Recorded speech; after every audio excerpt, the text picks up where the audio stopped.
Հարգելի գործընկերներ, նախ շնորհակալություն լուսաբանման համար։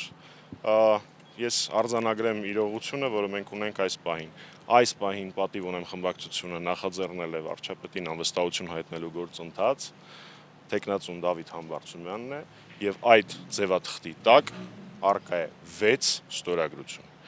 Եվս մեկ անգամ ասեմ, վարչապետին անվստահություն հայտնելու գործընթացը Դավիթ Համբարձումյան թեկնածուով արդեն իսկ մեկնարկած է եւ դրան ստորագրել են 6 падգամավոր, պատիվ ունեմ խմբակցությունից։ Հայաստան դաշինքը թե ինչ է պատրաստվում անել, կհայտարարի ինքը Հայաստան դաշինքը, բայց համենայն դեպս վարչապետին անվստահություն հայտնելու գործընթացին այս պահին միացել են 6 падգամավոր, պատիվ ունեմ խմբակցությունից։ Այսինքն ինչ առարկություններ ունեն դաշնակցականները։ Ի վերջո նրանք ասում են, եթե հղում են անում իրենց նախկին հայտարարությանը,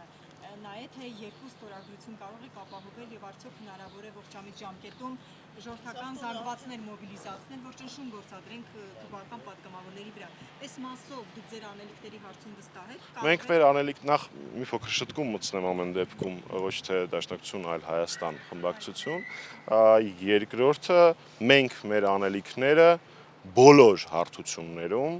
թե տեղեկատվական, թե փողոցային ճնշման, թե քաղաքական, շատ հստակ գիտենք եւ իրականացնելու ենք վստահությամբ, որ դրանք հաջողությամբ են ավարտվելու։ Այս գործընթացը impeachment-ը անվանվում, impeachment ասեմ, impeachment-ի գործընթացը մեկնարկած է եւ դրա ավարտը կարող է լինել բացառապես մեկը՝ մեր հաղթանակը, այսինքն impeachment-ի գործընթացի իրականացումը։ Այս գործընթացը արդեն մեկնարկած է եւ դրա ավարտը լինելու է հաղթանակ։ Հայաստան խմբակցության դիրքորոշումների վերաբերյալ խոսեն իրենք Հայաստան խմբակցության ներկայացուցիչները։ Հաղթանակի հասնելու ճանապարհը, բայց պարոն Մամիջանյան, անորոշ է կարծես թե հստակեցված չէ, եթե իրենք միանում էին, հիմա դուք կարող եք շատ հանգիստ հայտարարել, որ այդ 28 ստորագրությունը ձեր 6-ից բացի կա։ Այդ հաղթանակի ճանապարհը ինչպես է։ Հաղթանակի ճանապարհը մեր համար ենթադրում է բոլոր հնարավոր սահմանադրական միջոցներով, եւ ես դրանք նշեցի՝ տեղեկատվական, փողոցային ճնշում, քաղաքական ճնշում եւ այսպես շարունակ հասնել անհրաժեշտ թվով, ընդ որում խնդրում եմ ուշադրություն դարձնել, հաղթանակի համար անհրաժեշտ թվով 36, 48, 24 ինչ որ թվեր են շրջանառվում, որոնք մեր համար բացարձակապես հիմք չեն։ Մենք այս գործընթացը մուտք ենք անելու փաստացի ազգային ժողով, այն ժամանակ, երբ դրա ուղղությամբ շոշափելի ձեռքբերումներ լինեն ստորագրությունների տեսքով։ Այնպես որ բոլոր այն մարդիկ, ովքեր փորձում են ասել, որ այս գործընթացը կես տարով կապահովագրի Փաշինյանին, 24 ժամում հնարավոր չի եւ այլն, պարզապես եւս մեկ անգամ հորդորում եմ ծանոթանալ մեր նշած հայտարարություններին։ Մենք շարունակելու ենք ստորագրությունները հավաքել եւ դրանք մուտք ենք անելու ազգային ժողով, ոչ թե 36-ի լրանալուն պես, որը մինիմումն է օրենքով սահմանված, այլ շարունակելու ենք ավելի իրատեսական դարձնելու համար։ Հետևաբար այն ռիսկը, այն 6-ը մուտք հնարավոր չի անել։ Նախ 36,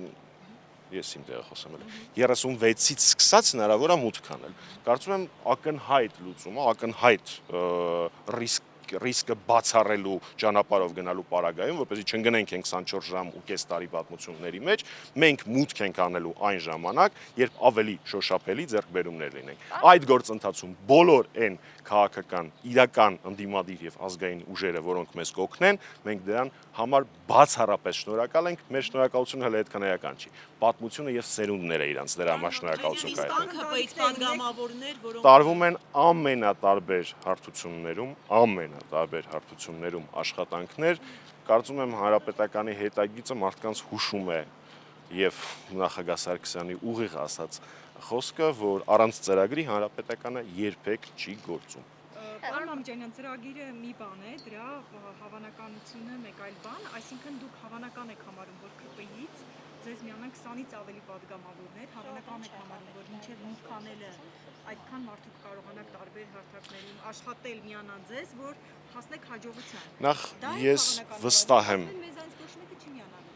Նախ ես վստահ եմ եւ երեք նախագահ Սարգսյանն էլ դրա մասին խոսեց, որ մենք մեր նախաձեռնությանը հավատում ենք եւ վստահ ենք, որ կարողանանք այն հասցնել հաղթական կետին։ Սա առաջինը եւ երկրորդ, երբեք այս 7 տարիների ընթացքում հանրապետականը չի մտածել, իսկ ինչքանով է հավանական այսինչ բանը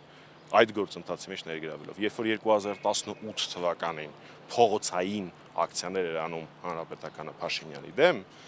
դժվար նստած հաշված լինեինք եւ եզրակացնեինք, որ հավանական է։ Դա մեր պարտքն է, դա մեր առաքելությունն է։ Այդպես ենք մենք մոտեցել փողոցային պայքարին 18-ին, 19-ին, 20-ին, 21-ին, լավ Փաշինյանի պես թվերը հերթով չթվարկեմ։ Մենք երբեք գործընթացին միանալուց կամ գործընթացը նախաձեռնելուց հարցեր հավանականության մասին, իրատեսականության մասին կամ որոշ մարդիկ նույնիսկ լրջության մասին են խոսում, չենք տվել։ Մերը գործ անելն է, մերը պայքարելն է, որովհետև դա մեր առաքելությունն է, մեր պարտքն է, ու մենք մեր պարտքը վստահաբար Այս կկատարենք։ գործընթացին զուգընթաց փողոցային պայքար կոնկրետ հանրապետականը պատրաստվում է նախաձեռնել։ Իսկ ինչպես կարող է ընթանալ այս գործընթացը առանց փողոցային պայքարի։ Եթե դուք նկատեցիք, 3 մասնավորապես Մասիս քաղաքում շատ կարճ ժամանակում եղավ բավական շոշափելի կոնսոլիդացիա, ընդ որում մենք խոսում ենք ժամերի մասին, շատ կարճ, մի 2 ժամվա մասին։ Չեմ ուզում որևէ զուգահեռներ տանել, բայց կարծում եմ թե դուք բոլորդ որտեղ միասին ենք եղել փողոցում եւ թե մեր քաղաքացիները գիտեն, որ Հայաստանի Հանրապետական Կուսակցությունը Հայաստանի ամենակազմակերպված, ամենակայացած ընդդիմադիր քաղաքական միավորներից մեկն է։ Բան է Մասիսը, այնտեղ իրեն ճանաչում են ձեր Ճիշտ է։ թափանցուին, նաև բավական մարդիկ նաև համակրում են, իսկ Հայաստանում կարծում եք տարբեր մարզերում Երևանում ձեր Ես վստահ եմ, որ Հայաստանի Հանրապետությունում հայրենասերները նույնն են՝ Երևանում, Մասիսում, Աբովյանում ու հերթով քաղաքները չթվարկեմ։ Պարոն Համիջանյան, Հայաստան խմբակցությունը ի վերջո հիմա ստորագրում է, թե չի ստորագրում։ Իմպիչմենտի այսպես կոչված անվստահություն, վարչապետին անվստահություն հայտնելու գործընթացի նախաձեռնության տակ այս պահին կա 6 ստորագրություն։ Դրանք պատիվ ունեմ խմբակցության падգամավորների ստորագրությունները։ Ենթադրաբար չեն միացել, չեն Եկեք, միանում։ խնդրում եմ այդ իրանց հարցը։ Լավ, պարոն Համիջանյան, երբ որ Սերժ Սարգսյանը ասում է, որ իշխանության չեն հավակնում, սա իշխանապողության պայքար է, ուզում է լինի, այսինքն ձեր ծրագիրը այսպես է, հա, Նիկոլ Փաշինյանին ուրեմն ամստավությանը հասնել, վերացնել, հետո հանրապետականը ոչ, ես համարում եմ, որ երբ այս գործընթացը հասնի հաջողության, Դավիթ Համբարձումյանը իմ կարծիքով կունենա 3 կարևորագույն առաջնահերթություն։ Առաջնահերթություն համար 1՝ կասեցնել այն աղետների, ձախողումների եւ պետության կործանման շղթան եւ ընթացքում, որում մենք հիմա ապրում ենք։ Բացատրել թե դա ինչ է, կարծում եմ կարիք չկա։ Երկրորդ՝ հանրային համերաշխության ձևավորում, որովհետեւ այս մթնոլորտում որևէ բարեբեր գործընթացի հասնել կամ որևէ վտանգ չեզոքացնելը շատ բարդ է։ Եվ երրորդ՝ կազմակերպել մրցակցային առողջ մթնոլորտում առանց չաքուջների եւ այլ դրսևորումների քրեական հետապնդումների քաղաքական դրդապատճառներով եւ այլն ընտրական գործընթաց։ Սիրելի գործընկերներ, 2 կարևոր, ես այդպես բան ասացի, երբ որ դառնաք Հանրապետական Կուսակցության անդամ, այն ժամանակ հանրապետականից դուք խոսեք։ Հետևաբար շատ կարևոր մի արձանագրում, որ չգիտեմ թե ով է այդպես համարում, բայց ամեն դեպքում վարչապետին անվստահություն հայտնելու գործընթացը ուղղված է մեկ մարդու դեմ ու վերնագրի մեջ կարելի է կռահել դա ով է՝ Նիկոլ Փաշինյանը։ Ինչպես նախագահը ասեց, մենք որևէ ֆիգուրին շախ եւ մատ անելու պլաններ չունենք, բացի Նիկոլ Փաշինյանից։